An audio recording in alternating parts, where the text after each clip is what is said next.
आथिखालनि माखासे बर' सुबुंफोरा गोबां गावखौनो बेकार साननानै लानाया बांनायनिफ्राय बांलांगासिनो। नाथाय बेकार जेंनानिफ्राय बारग'नोदि गोबां राहा लामा दं बेखौ जों नागिरनानै बांसिनानो लानो रोङा। मानोना रां आरजिनो थाखाय न'खर सोलिनो थाखाय गाव गोसो गुदुंब्ला साख्रि बाख्रिखौ नेयालासेनो लाख लाख रां आरजिनो हायो बेखौ जों साबैसेया सानो। बेबायदिनो नोंथांमोननो मोनसे खौरां लानानै फैदों। बिटिआरनि सोरगोथावनि क'क्राझार फावरागोजा गामियाव माखासे आइजोआ सोरखारनि साख्रि बाख्रि सहाय सुजुगखौ नेयालासेनो गोबां MA BA फरायनाय आइजोफोरा खौसे जानानै इन्दि एम्फौ फिनानै मुगा एम्फौ फिनानै दिनैसिम लाख लाख रां खामायनानै न'खर संसार खुंबोदों।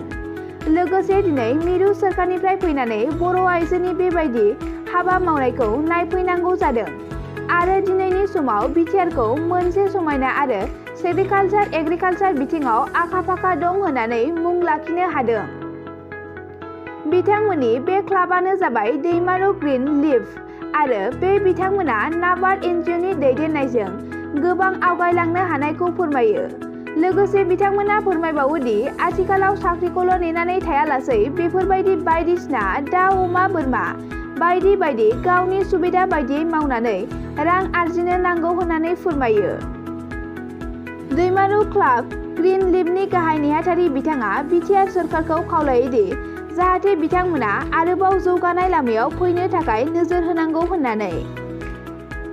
दानिया फैदो बिथांमोना मा फोरमायदों आबुङै मिथिना लानि। मुगा लाथाजों फिनानै गोबां जि दानायनि माबा नुनो मोनदों, बे माब्रै जादों? खुलुमबाय बड'लेण्ड बुब्लिनिसिम। जोङो दिनै बे एम्फौ लाथा फिनायनि बेलायाव जोङो जोबोद डेभेलप जाबोगासिनो दं। जोङो सिगां समाव इन्डिभिजुवेलसो जोङो फियोमोन। दा जोंहा बे मा होनो ग्रीन लिफ NGOनि दैदेननायाव जोङो दा जोंनि गामिनि माखासे गोदोसोनानै थानाय आइजो माहारिफ्रा दिनै बिसिनि हेल्प मोननायजों जोङो नैबे जानाखि जोंनि बे पर्दायाव फैदों आरो जोंनि खामानियाबो जौगाबोगासिनो बिथांमोननि हेल्प होनायाव। दिनै जोंहा जोंनि माबा हा हुआ ओरैनो गोग्लैसोनानैसो दङमोन ना सिगां समनिफ्रायनो। दा जोंहा बेसोर मा होनो ग्रीन लिफ NGOनि दैदेननायाव सारमोनहा जोंखौ ट्रेनिंनि बेलाजों दिनैनि बे एम्फौ लाथा खालामनायनिफ्राय जोंहा दिनै ट्रेनिं लानानै जोङो दिनैहाय खुन्दुंबो दिरुननो हाबाय, डेभेलप जादों। जों गोदो एम्फौ लाबोनानैब्लाबो जेबो डेभेलप खालामफेरनो हाफेराखैमोन आरो जोङो बिदिनो एम्फौखौ जोङो गुबुन फायखारिफोरनोसो खम दामावनो जोङो फानहरनाङोमोन। जोङो फानबाय जोब्बाय बिदिनो ओरैनो बेखाराव थानांगौ जायोमोन। बि रावनिबो मदद मोनैयाव रावनिबो सहाय मोनैयाव दा जोंहा बिसिनि दैदेनलांनायाव जे NGOआ जोंखौ दैदेनदों, बे NGOनि दैदेननायाव जोंहा दिनै अनेक बुस्थुबो मोनबाय। बे बुस्थु मोननायनि गेजेराव ट्रेनिंबो सोलोंनायजों लोगोसे जोंहा दिनै लामा मोनलांबाय। बे लामा मोननायजों जोंहा दिनै माखासे गामिनि माखासे गोदोसोनानै थानाय लाइमोनफ्राबो जाहाथे बेखार जानानै दं माखासे साख्रि बाख्रिनि बेलायावबो जेन'बा गासिबोथ' मोनजोबा। दा बिनि थाखायनो जोङो नैबे थांखिखौ लानानै जोङो गाव गावनि इन्डिभिजुवेल एकाउन्टआव हाबदोंब्लाबो जोङो ज' जुक्ति जानानै जे मोनसे कम्पानि बायदि खालामनो होननानै जोङो टारगेट लादों आरो जाबायबो टारगेटआ जों लुगासिनोबो। दा जोङो बेखौ 10 जन जोङो सानसेयाव बाहाग खालामनानै जोङो 32 जन मेम्बारा दिनै बे खामानियाव लोब्बा लानानै दङ आरो। बे आथिखालावहा माखासे ओरैनो बेखार गोलैना दङ, बेबायदि थायालासेनो बेफोरबायदि खामानि मा खावलायनो सानो? बे बेखार गोलैसोनानै थानाय बे सेंग्रा आरो सिख्ला लाइमोनफोरनि बेलायावबो आं बुंनो सानो बेबायदिनो जाहाथे जोंनि नैबे एम्फौ लाथा दिरुननायनि गेजेरजोंनो माखासे आइजो माहारिफोर रोंनानै माखासे थानाय साख्रि बाख्रि मोनै आइजोफ्रा बाहाय फैनानै जाहाथे नैबे खुन्दुं दिरुननायखौ जाहाथे बै आइजोफ्राबो फैनानै बाहाय सोलोंफैनो हानाय मोन्थाय दङ आरो। गोदोसोनानै थानाय जे आइजोफोरखौबो बा सिख्लाफोरखौबो फैनानै बेफोरबायदि खामानियाव लोब्बा लाफैनो थाखाय आङो खावलायो आरो बेफोरजोंनो जोङो अनेक डेभेलप खालामनो हायो आरोना। जोङो खुन्दुं दिरुननायाव जोङो मथा मथि दा फाननानैबो मोनबाय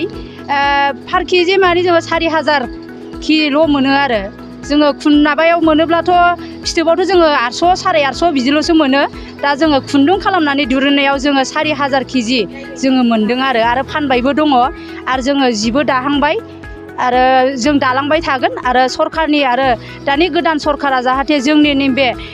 दैमालु जोहोलाव फार्मार्स क्लाबनि जे आइजोफोर जे थांखि लानानै बे खामानिखौ मावदों बेवहाय जाहाथे दानि गोदान सरखाराबो जोंखौ सहाय खालामो जों बेखौ आसा थिनाय थाबाय जाखायनो जोंनि फारसे जाहाथे सरखारनिफ्राय माबा मोनसे अनसुंथाइ मोनोब्ला आरोबाव डेभेलप जालांगोन जोङो आसा खालामो आरो गिबियाव बड'लेण्ड बुब्लिखौ आंनिफ्राय खुलुमग्रोनाय थाबाय आङो बे दैमालु जोहोलाव फार्मार्स क्लाबनि आङो सासे गाहाय नेहाथारि आंनि मुङा राजिब नार्जारि दा जोङो थांनाय 2018आवनो जोंनि बे क्लाबखौ जोङो दाफुंनानै लानो हादोंमोन बेनिफ्राय जोङो बहुद खस्थ'नि गेजेरजों जोङो बे जोंनि फार्मार्स क्लाबखौ जोङो खस्थ' खालामबोनानै जोङो खुनुरुखुम दा जोङो ओरैहाय माखासे सरकारनि अनसुंथाइ मोननानै बा ओरैहाय माखासे जोङो सेरिकालचार डिपार्टमेन्ट एग्रिकालचार बेनिफ्राय केबिके नाबार्ड आरो लोगोसे ग्रिन लिफ NGO बे मोनबा डिपार्टमेन्टआ बिथांमोनहा जोंखौ दिनै बहुद माने सहाय होबोदों जोंनि खामानि मावनायखौ नुनानै दा बिथांमोननि सहाय होनायजों जोंनि नाजानायजों जोङो दिनै जोंनि बे 160 बिगा हायाव जोङो थासुमलि गायदों आरो बिनिफ्राय एम्फौ फिसिग्रा जोङो खारन बिफां गायदों जोङो दिनै बेजोंनो दिनै खामानिखौ मावबोनानै दिनै जोङो बे थासुमलि गायनायजोंनो जोंनि खारनजोंनो जोङो बिनि बिलाइखौ होयै जों दिनै एम्फौ फिसिबोदों एम्फौ फिसिबोनानै जोङो दिनै गोबां जोङो एम्फौ फिसिनायनि गेजेरजों जोङो फिथोब मोन्दों फिथोबखौ जोङो बाजाराव फानहैयोबा बिदिनो 500-600 मोनो बेनिफ्राय जोङो जे जायगायाव माने जोङो दिनै फिथोबखौ जोंनो निजे रुनानै दा जोङो बेहाय माखासे मेचिनफोर दं स्पाइनिं मेचिन दङ खुन्दुं थुनग्रा दिनै जोङो बेखौ मोनबोदों माबानिफ्राय सेरिकालचार डिपार्टमेन्टनिफ्राय हरदों बे जिनिसखौ जोङो दा बेजों खुन्दुं बानायनानै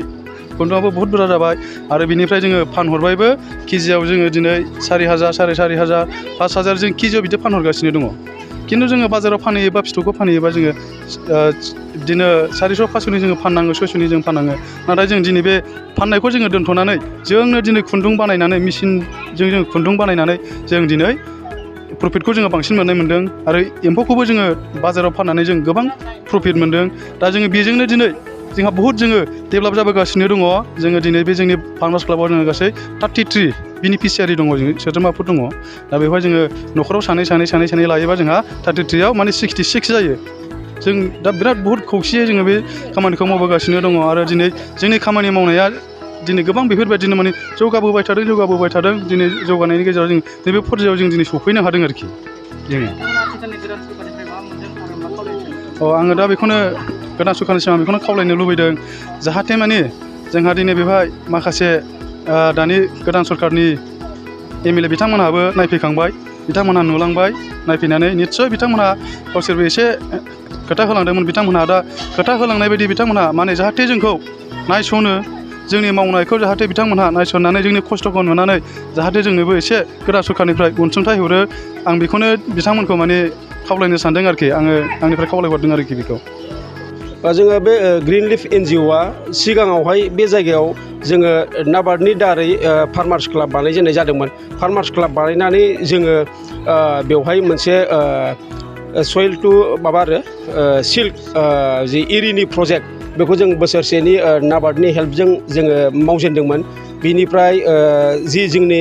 बे इरि प्रजेक्ट थारमाने हठात एम्फौ फिसिनाय आरोखि बे एम्फौ फिसिनाया माने जोंनि थाखाय माने गोदान बाथ्रा नङा बेखौ जों गोदोनिफ्रायनो ट्रेडिसनेल हिसाबै लाबोगासिनो दङ दा जों बेखौ मा खालामदों एसे जों बेखौ साइन्टिफिक मुडआव लांदों आरो साइन्टिफिक मुडआव लांनानै जोङो मा मोरैहाय जोङो बिजनेस हिसाबै बेखौ लानो हायो आरो मोरैहाय जों बेखौ फेदेरनानै माने गाव न'खरावहाय जिउ खुंनायनि मोनसे राहा हिसाबै जों बासिनानै लानो हायो जों बे टारगेट खालामनानैनो